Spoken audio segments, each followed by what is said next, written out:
Alrighty, so finally, Star Wars The Acolyte has been cancelled, and this seems to be signaling a shift in culture world because it seems that nowadays we are starting to see, especially in the last 4 years, that if you actually make a movie or you make a series without identity politics, without trying to push some kind of agenda or some kind of message, that your series would actually be successful. It will be well received by the fans. X-Men 97 is a typical example of that was well received by the fans. But because they marketed it as a woke show, a lot of people didn't get to watch it because they were just put off by the marketing of that particular show. However, when it comes to The Acolyte, it did exactly what it said on the tin. It said it was woke, and we got woke. We didn't get any good storyline, neither did we get any good dialogue, neither did we get any character that people could actually relate to or attach themselves to or be happy about, except for the shippers, the Oshimirs and whatnot.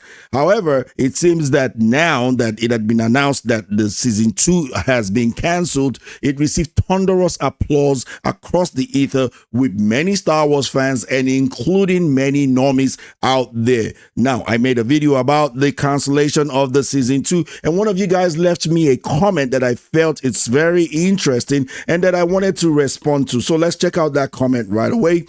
This is it from Guy Dubois 3010. I'll always remember the image of a Wookiee wearing clothes and using metal detectors. Of course, maybe they were trying to sell metal detectors, I don't know. And that's it.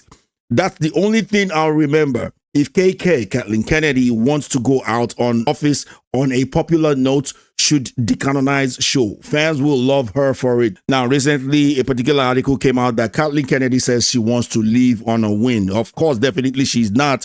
If anything, by what we've been hearing about her upcoming Rey movie is anything to go by. So that's not going to happen. Now, when it comes to this particular comment that you made a very, very bold suggestion that I don't think will ever happen in the sense that they should decanonize the Acolytes, well, this is my response to it. When it comes to Kathleen Kennedy, I'm not sure that there is anything that she can do that would make the fans love her at this point in time or make the fans happy. Or even if there is anything that she can do to make the fans happy, it will be a whole lot. Now, if you guys recall, since Disney put her in charge, this woman has prioritized identity politics over good storytelling, respecting the law, or even respecting the fans at that. She set out to destroy a whole franchise because of her own selfish, woke, feminist agenda, and much more. Just in the latest installment of The Acolyte, she hired a team that did just that in the worst way possible. She hired an incompetent showrunner in Leslie Headland, who happens to be the former personal assistant to Harvey Weinstein,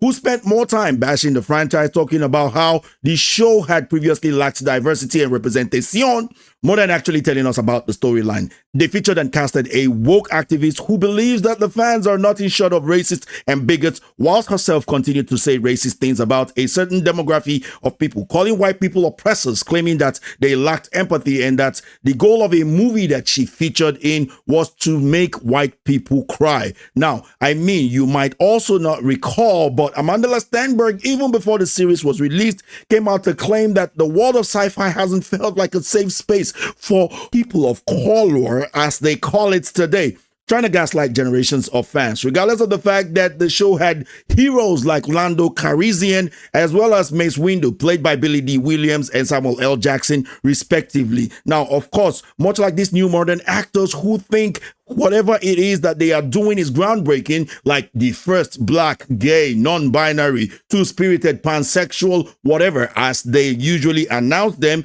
because gender and sexuality is more important in this day and age than the character of a person or the character of the people that they are actually playing. You know, the type of things that are important to fans, or shall I say customers, something that Disney is now seriously starting to realize, that you do not piss on your customer. You do not shite on your customers. On top of that, to say the very least, KK and Disney decided to lay a slew of attack against the fans in order to cover for their woke monstrosity that they have created. Now, as for your very bold suggestion of decanonizing The Acolyte, I think that it will take a whole lot more than that to make fans happy, or at the very least find peace, especially when it comes to Star Wars. Yes, decanonizing The Acolyte would be a start, but they also need to do the same with Obi-Wan series, Ahsoka and Boba Fett.